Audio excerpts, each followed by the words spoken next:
ദേശീയപാത നിർമ്മാണം ഈ വർഷം ഡിസംബറോടെ പൂർത്തിയാകുമെന്ന് പൊതുമരാമത്ത് വകുപ്പ് മന്ത്രി PA മുഹമ്മദ് റിയാസ്.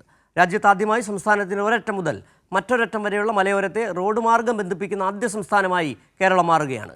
നവീകരിച്ച കോഴിക്കോട്ടെ മുണ്ടോത്ത് തെരുവത്തുകടവ് റോഡ് നാടിന് സമർപ്പിച്ച് സംസാരിക്കുകയായിരുന്നു മന്ത്രി. ബാലുശ്ശേരി നിയോജക മണ്ഡലത്തിലെ ജനങ്ങളുടെ ദീർഘകാലത്തെ ആവശ്യമാണ് സാക്ഷാത്കരിച്ചത്.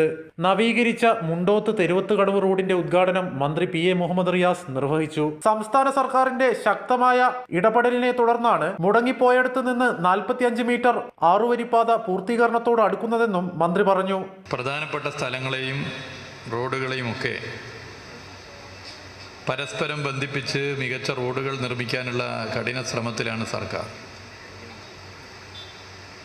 മെച്ചപ്പെട്ട കണക്ടിവിറ്റി ഈ മേഖലകളുടെയും റോഡുകൾ കടന്നുപോകുന്ന സ്ഥലങ്ങളുടെയും ഒക്കെ വികസനത്തിൽ വലിയ പങ്കാണ് ഇന്ന് വഹിക്കുന്നത്. കോഴിക്കോട് ജില്ലയിൽ മലയോര ഹൈവേയുടെ ആദ്യ റീച്ചായ കോടഞ്ചേരി കക്കാടുംപോയിൽ 35 കിലോമീറ്റർ റോഡിന്റെ ഉദ്ഘാടനം മുഖ്യമന്ത്രി നിർവഹിച്ചിരുന്നു.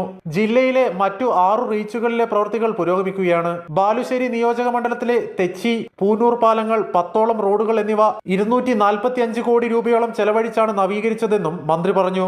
പരിപാടിയിൽ KM സച്ചിൻ ദേവ് MLA അധ്യക്ഷത വഹിച്ചു. മുണ്ടോത്ത് മുതൽ മൈക്കാട്ടിരിപ്പോയിൽ വരെയുള്ള 1.5 കിലോമീറ്റർ ഭാഗത്തിന്റെ ഉദ്ഘാടനമാണ് മന്ത്രി നിർവഹിച്ചത്.